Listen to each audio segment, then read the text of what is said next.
प्यारे दोस्तों, क्या माँ बाप की बेशुमार मोहब्बत का हकदार सिर्फ बेटा था? बेचारी बेटियां सिर्फ जिम्मेदारी समझी गईं, मगर जब बुढ़ापे का सहारा बनने की बारी आई तो क्या बेटा भी अपनी जिम्मेदारी निभा पाया? अगर नहीं तो क्या बेटियां अपने वालिदैन का सहारा बनेंगी? पुराने वक्तों की बात है। किसी गांव में एक जमींदार रहता था जिसका नाम बदरुद्दीन था। बदरुद्दीन ने हमेशा सादा जिंदगी गुजारी थी और अपने बच्चों को भी यही सबक दिया था। बदरुद्दीन के यहाँ दौलत की कमी न थी, लेकिन उसने अपने बड़ों से हमेशा सादगी का सबक लिया था। इस वजह से उसने अपनी औलाद में भी यही सबक मुंतकल किया। उसके 3 बच्चे थे, जिनमें 2 बेटियां और 1 बेटा शामिल था। दोनों बेटियां बड़ी थीं और बेटा छोटा था। बदरुद्दीन की बीवी भी उसी की तरह सादगी पसंद थी। इन दोनों ने अपने बच्चों की परवरिश व तरबियत में कोई कमी न छोड़ी थी। अलबत्ता बदरुद्दीन और उसकी बीवी जहांआरा को सबसे ज्यादा मोहब्बत अपने छोटे बेटे से थी।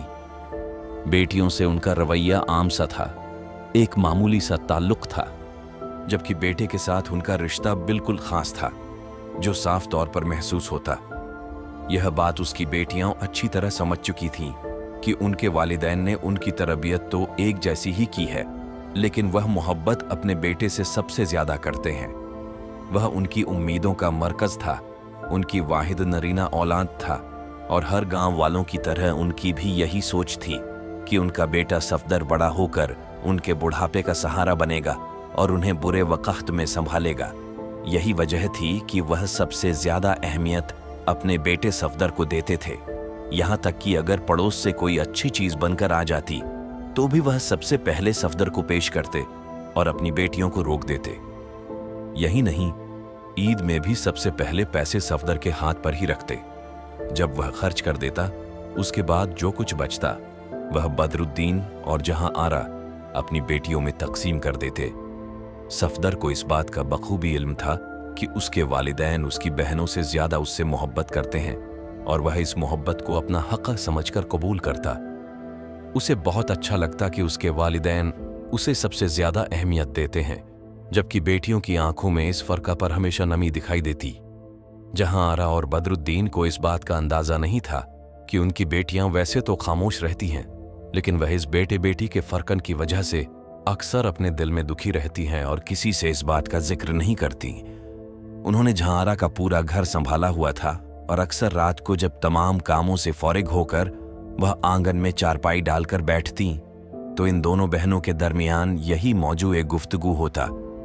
वह लोग एक दूसरे से बातें करती, एक दूसरे को तसल्ली देती और फिर आपस में समझाती कि अगर हमारे वालिदैन अपनी वाहिद नरीना औलाद से मोहब्बत करते हैं तो इसमें ऐसा कुछ भी गलत नहीं है। लेकिन अंदर ही अंदर उनके दिल बेहद दुखी हो जाते कि उनके वालिदैन औलादों में फर्क क्यों करते हैं। फिर यह सोचकर चुप हो जाती कि वह लोग तो ब्याह कर अपने अपने घर की हो जाएंगी। अगर उनके वालिदैन उनके भाई सफदर को अहमियत देते हैं तो इसमें ऐसा कुछ गलत भी नहीं है, क्योंकि वह बुढ़ापे में उनका सहारा बनेगा। इसी वजह से वह उनकी तवज्जो का मरकज बना हुआ था। सफदर ने जब होश संभाला तब उसने अपने वालिदैन से दरख्वास्त की कि वह भी पढ़ना लिखना चाहता है, उनकी तरह जमींदारी नहीं करना चाहता, उसे खेती बाड़ी से कोई दिलचस्पी नहीं है। उन्होंने जब सफदर के मुंह से यह बात सुनी तो पहले तो हैरान रह गए और उसे समझाने की कोशिश की, लेकिन जब सफदर ने वाजह तौर पर बता दिया कि वह पढ़ाई करना चाहता है तो उसके वालिदैन ने उसके सामने हथियार डाल दिए और उसे पढ़ने के लिए गांव में मौजूद एक सरकारी स्कूल में दाखिल करवा दिया। उनकी सबसे बड़ी बेटी आमिना को जब इस बात का इल्म हुआ तो वह छुप छुप कर रोने लगी, क्योंकि उसने सबसे पहले अपने वालिदैन से इस बात की दरख्वास्त की थी कि वह उसे पढ़ाएं लिखाएं।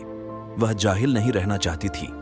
जब उसके वालिदैन ने उसकी बात सुनी थी तो गुस्से में एक ही बात कही थी कि पढ़ लिख कर तुम लोगों ने क्या करना है, हांडी चूल्हा ही तो करना है। वह बगैर पढ़े लिखे भी तुम्हारी माँ करती आई है, तुम लोगों को भी यही करना है।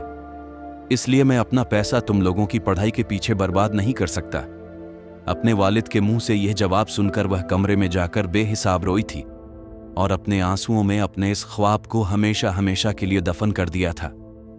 उसकी दूसरी बहन को हुनर सीखने का बहुत शौकन था, जिसका नाम जर्मिना था।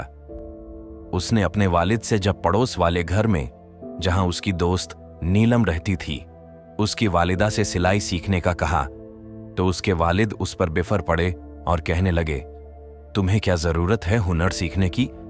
मैं तुम्हारी शादी अपने हम पल्ला लोगों में ही करूंगा।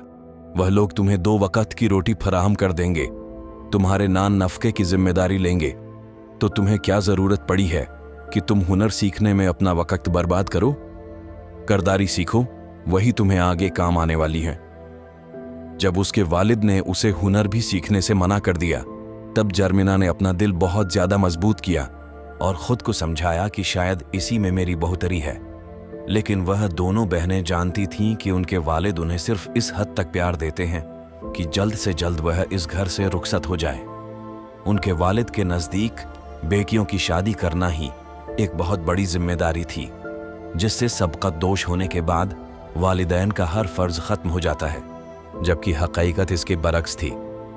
दूसरी जानिब सफदर ने जब पढ़ाई मुकम्मल कर ली, मैट्रिक के इम्तिहान पास कर लिए, तो उसने शहर जाने की जिद लगा ली। उसके वालिद साहब ने अपनी ज़मीनों का एक टुकड़ा बेचकर पढ़ने लिखने की सारी जमा पूंजी उसके हवाले की और उसे दुआओं में रुखसत करते हुए कहा, बेटा, मैं तो चाहता हूं कि तुम पढ़ लिख कर अच्छे इंसान बनो। तुम्हारी कोई ख्वाहिश मैं रद्द नहीं करना चाहता। तुम हमारी वाहिद नरीना औलाद हो और हमें तुमसे बहुत ज़्यादा मोहब्बत है। इसीलिए जाओ, जाकर अपनी पढ़ाई का शौक पूरा करो, हम तुम्हारे साथ हैं। सफदर ने अपना सामान बांधकर शहर रुखसत हो गया और वहां कॉलेज में दाखिला लेकर पढ़ाई करने लगा। सफदर को बहनों से कुछ खास उनसियत नहीं थी। उसने हमेशा अपने वालिदैन से मोहब्बत अच्छी तरह वसूल की थी, इसीलिए उसे अपनी बहनें खुद से कमतर नजर आती थी। उन तीनों के दरमियान भाई बहन वाला कोई ताल्लुक मौजूद नहीं था, जबकि अमीना और जर्मिना इस बात के लिए तड़पती थीं कि कभी उनका भाई उन्हें भी इज्जत दे, इज्जत से मुखातिब होकर उनसे मोहब्बत करे। लेकिन यह सब उनका ख्वाब ही रह गया। जैसे ही सफदर शहर में पढ़ाई करने के लिए रवाना हुआ, उसके वालिद साहब ने उसके लिए रिश्ता ढूंढना शुरू कर दिया। अमीना और जर्मिना के हवाले से उन्होंने बिल्कुल भी न सोचा कि वे दोनों बड़ी हैं, पहले उनके लिए मुनासिब बर तलाश करना चाहिए। उन्हें तो सफदर के अलावा कुछ नजर ही नहीं आता था और अपने वालिदैन का यह फर्क देखकर उनका दिल खून के आंसू रोता। लेकिन फिर वे गरदारी में अपना दिल लगा लेती और नाइंसाफी पर अपनी आंखें बंद कर लेती कि उनके रोने धोने से हकीकत बदलने वाली नहीं थी। कभी कभी वे दोनों बहनें आसमान की तरफ देखकर अल्लाह ताला से शिकवा भी कर देती कि या अल्लाह पाक, तूने हमें ऐसे घराने में क्यों पैदा किया जहां बेटियों को बोझ समझा जाता है, जहां बेटियां सिर्फ इसलिए बड़ी की जाती हैं कि जल्द अज जल्द उन्हें रुखसत करके उनके घर की तरफ रवाना कर दिया जाए, फिर उसके बाद उनसे हर ताल्लुक तोड़ दिया जाए, यह कहकर कि अब तुम्हारा अपने ससुराल से जनाजा ही उठना चाहिए। और ऐसी कितनी ही बेटियां इस एक सतर को इस कदर मजबूती से अपने दिल से लगा लेती हैं कि फिर उनके जनाजे ही उनके ससुराल से उठते हैं और मायके वालों को कुछ खबर तक नहीं होती। बदरुद्दीन ने सफदर के लिए अपने भाई की बेटी को मुंतखब किया और जब वह छुट्टियों में गांव वापस लौटा, उन्होंने जब उसे अपना फैसला सुनाया तो वह पहले तो हैरान रह गया, फिर खूब वावेला मचाया और अपने वालिदैन से कहने लगा, आप लोगों को मुझसे पूछकर फैसला करना चाहिए था। मेरी जिंदगी है तो फैसला भी मुझे ही करना चाहिए। आप लोगों ने यह सोच भी कैसे लिया कि मैं पढ़ लिख कर इस जाहिल लड़की को अपनी जिंदगी का हमराह बनाऊंगा? मैं अपनी जिंदगी का हमराह उसी लड़की को बनाऊंगा जो मेरी तरह पढ़ी लिखी होगी। मैं किसी सूरत किसी जाहिल गंवार लड़की से शादी नहीं करूंगा। उसके वालिदैन ने जब यह सुना तो बजाय उसकी इस्लाह करने के उसे मनाने लगे। उसका फैसला अपनी सर आंखों पर रखा और उससे कहा, बेटा, अगर तुम यह शादी नहीं करना चाहते तो कोई बात नहीं, हम अभी और इसी वक्त यह मंगनी खत्म कर देते हैं। वजह हम बयान कर देंगे कि वह पढ़ी लिखी लड़की से शादी करना चाहता है, इसीलिए हम यह रिश्ता तोड़ देते हैं। तुम्हें जहां बेहतर लगे तुम हमें लड़की बता देना, हम वहीं रिश्ता तय कराएंगे।